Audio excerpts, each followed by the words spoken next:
Redzam, ka tā šobrīd tendence, kas notiek programmatūra pasaulē, ir, kad programmatūras no stacionārām, no fiksētām, kas atrodas uz datora, migrē uz web aplikācijām. Tā kā īstenībā tam uzņēmējiem esot mājās, birojā vai ceļojot, tad viņš pieslēdzās ar kaut kādu ierīci, ja, un, teiksim, atver dažādas programmas un lieto viņas. Ja, teiksim, visus datus, ko viņš tur ir saveidojis, viņš saglabā, un viņi noglabājās kaut kur mākonī, arī nepaliek uz viņa cietā diska. Tas tā lielos vilcienos. Un, ja skatāmies to konkrētāk, kas tad ir tās vajadzīgās programmatūras, tad, protams, numur viens ir joprojām, teiksim, dažāda veidā Office programmatūras. Tātad, pa lielam dominē divas lietas – Microsoft risinājumi, ja, un, teiksim, kaut kādi, teiksim, citi. Un šobrīd arī Telekoms tā kā skatās, kā sadarbībā ar Microsoft mēs varētu attīstīt šo te klasisko, teiksim, tur Exceļu, Wordu, PowerPoint un tā tālāk, teiksim, programmatūru nomāšanu. Tad tas nozīmē, ka uzņēmējiem drīz nevajadzētu pirkt veikalā licenzi par programmatūru, ja, bet viņš maksātu par lietošanu. Mēs jau viennozīmīgi redzam šī integrātora lomā, un, ja tā varētu salīdzināt ar tādu Apple Store, ja, teiksim, tikai Latvijas izmēros. Skaidrs, kad šīs pasaules aplikācijas būs arvien vairāk un tā tālāk. Tas, ko mēs centīsimies darīt, mēs centīsimies viņus kaut cik lokalizēt, kaut cik pielāgot, teiksim, Latvijas specifikai, un arī atbalstīt, protams, ar tehnisku atbalstu. Lietojot šīs programmas, vienmēr paceļās kaut kādi jautājumi, nianses un tā tālāk. Un svarīgi ir arī vietējiem klientiem nodrošināt arī kaut kādu vietēju atbalstu.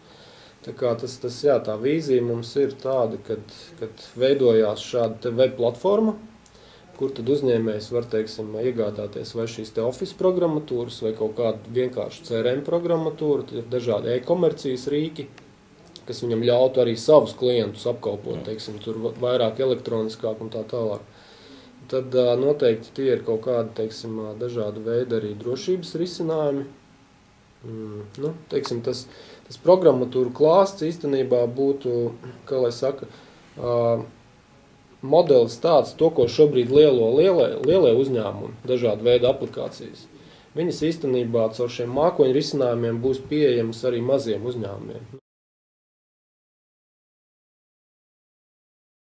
Mēs viennozīmīgi skatāmies, ka šis ir kā teiksim, papildus piedāvājums mūsu esošiem klientiem, teiksim. Tie paši optikas klienti, tie paši DSL klienti, tātad viss gan privātie, gan arī, teiksim, mazie vidēji uzņēmumi, kur mums ir tūkstošiem interneta pieslēgumu. Tāpat laikā tirgus, es domāju, ka šobrīd tāda īsta tirgus pārdala nenotiks, tāpēc, kad nav vēl tie mākoņu risinājumi tā aizgājuši. Katram spēlētājam ir kaut kādi daži 10 klienti, kaut kādi piloti. Šeit ir vairāk stāsts par to, kad Telekoms ir gatavs būt teiksim, kā es jau minēju, integrātors, kā lielais pārdevējs. Tātad, ja, piemēram, jums ir izveidota laba aplikācija, kaut kāds excellence CRM tools, ja, teiksim, kur jums liekas, ka viņi varētu lietot tur 3000 mazas, teiksim, bodītes, piemēram, nākotnē. Tad jūs ar šo te programmatūru nāktu pie Telekom, mēs vienoties gan par tehniskiem, gan par komerciāliem nosacījumiem, ar kādu jūs ienāktu mūsu, teiksim, šajā te web veikalā, un īstenībā jūsu, teiksim, programmatūra kļūtu pieejama caur mums daudziem klientiem. Tā pirmā lieta, kas varētu būt saistīta, ir šobrīd saistīts ar datu kopēšanas rīku. Teiksim, ja jums ir portatīvais dators, jūs tad varēsiet no mājām, no biroja vai, teiksim, no telefona vai noglabāt datus vienā vietā un, teiksim, viņus skatīties jebkur būdams.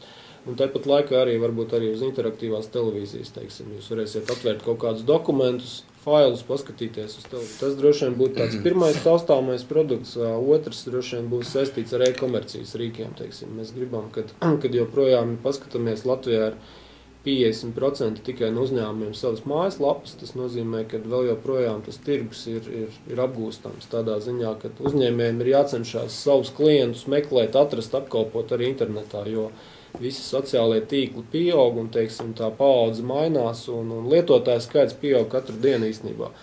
Un es domāju, uzņēmējiem ir jāpiedāvā arī dažādas web aplikācijas, ar kuru palīdzību vairāk pārdot, arī mazajās bodītēs. Pietiek rakstīt klientu vārdus un mobilos telefonus blociņā, teiksim. Viņus tikpat eleganti var, teiksim, saglabāt datorā, ierakstīt to pašu klienta mobīlo tālruni, ja, un pēc tam pēc kāda laika veidot kaut kādas, teiksim, tur atgādinājumu kampaņas, piedāvājumu kampaņas un tādas lietas. Tā kā, nu, var šo te klientu apkalpošanu arī censties digitalizēt, un tur visādas iespējas parādās.